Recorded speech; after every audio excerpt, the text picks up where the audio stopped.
We are continuing to follow the breaking news out of Camarillo, where you can see a lot of vehicles on the move now after a standoff that began around 10 a.m. Yeah, we understand that these are obviously federal agents, and some of the vans are supposed to be carrying some detainees. But let's go up to our Desmond Shaw and KCAL for the very latest on what we're looking at now. Des.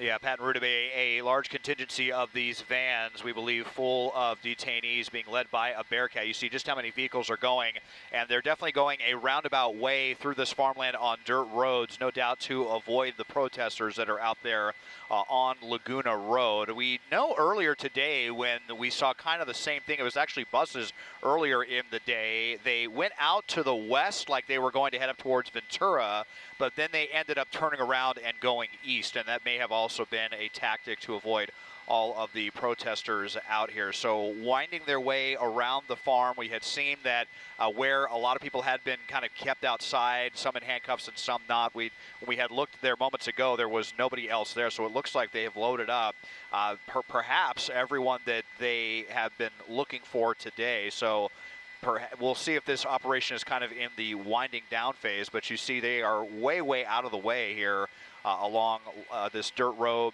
lots of stretches. There's not even a name for this road right here, but kind of close to Wood Road. If we put up the map tracker, that's, I believe, where we're going to be right now. So out onto Wood Road. So this is now to the north of where the protesters had been on the west side off of Wood and Laguna.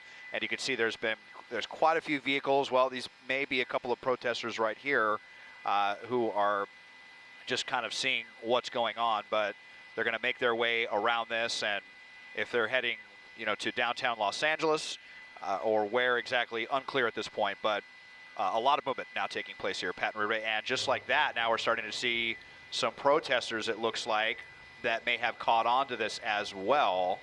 We believe that's who these are, and so, yeah, that guy's throwing something at the vans right there, so, they try to avoid all of this, but now, I'm sure a lot of these protesters probably communicating with walkie-talkies, and that may have been those people that we saw posted on that road. So they may have actually been kind of expecting that and almost had like their own little perimeter or something set up, kind of the way that we see LAPD do sometimes. My pilot, Chris, is telling me to go back to the intersection. So look at this. Are they going to start to try to block them in?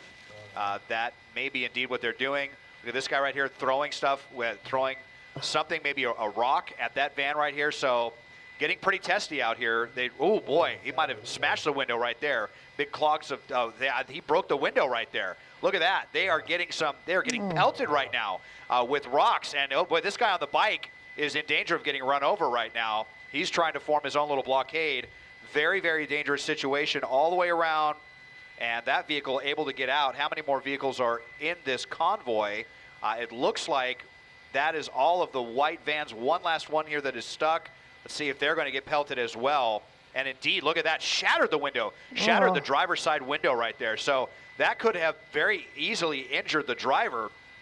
They are trying to hightail it out of here as quickly as possible. So, we'll see if that driver is okay, if they're going to need to pull over and switch. But they want to get out of here, obviously, as quickly as possible. Very interesting to see how the protesters were prepared if they know these farms or basically just any opening that they could find. And obviously a coordinated effort there between these protesters letting each other know. They could probably see the big dirt trail that was going up around the highway, or rather on that dirt road as I widen out. You can see this huge farm. Here's where they were. Obviously a lot of dirt was being kicked up. People in the distance probably saw those vehicles as well and came and gathered. And there we go. So they are back on the move, though, Pat and Ruta. Crazy situation. Well, what I noticed as well, Desmond, I didn't see any law enforcement when those vehicles pulled out and those people were pelting those vehicles with rocks. Have you seen it? Well, no, that's not a law enforcement vehicle behind that white van. It's kind of, when you think about it, I mean, they seem to be hightailing it out of there, but also behind them, those look like civilian vehicles, right? Those black cars, or am I wrong? Well, that's been part of the tactic as well. We've seen a lot of civilian vehicles, or undercover vehicles, basically involved in a lot of these operations. So that may be what we were seeing right there. So we're going to see where these vans are headed right now. But we're also, in rush hour traffic as we're out here on to 5th Street, which is a major thoroughfare, kind of used to avoid the 101 getting between Oxnard and Camarillo. So they're going to be getting mixed in with quite a bit of traffic here. They're not going to be able to leave the Oxnard plains as quickly as they would like. Just see if I can see any of these other vans. Here are some more of them. So they got a little bit split up, but being led by that Bearcat. But boy, that was pretty dramatic video that we just saw there, and kind of echoes of a couple of weeks ago when these protests were really heating up at downtown with the rocks going through windshields, and just very, very kinetic out here, you could say. And we saw those I think it was 2 lines with federal agents facing off with protesters in 2 separate areas there. From 10 a.m., I think I saw one clip of someone throwing a rock at a federal vehicle earlier, but for the most part, it's been peaceful until now, right? But this was pretty violent. Yeah, I mean, there were definitely some minor skirmishes, you could say, that were taking place with.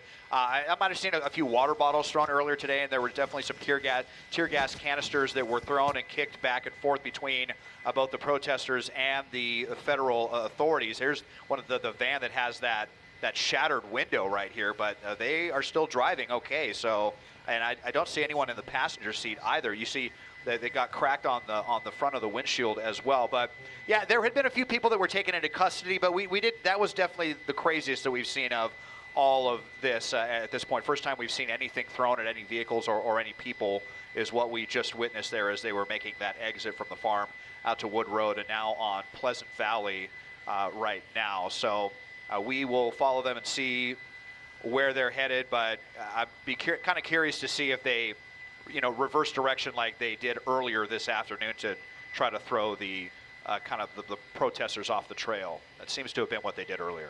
You know what, just before we let you go, Desmond, you mentioned downtown. Is this where they're going? I mean, at some point, they would have to get on the 101, right, if they're going to that detention center.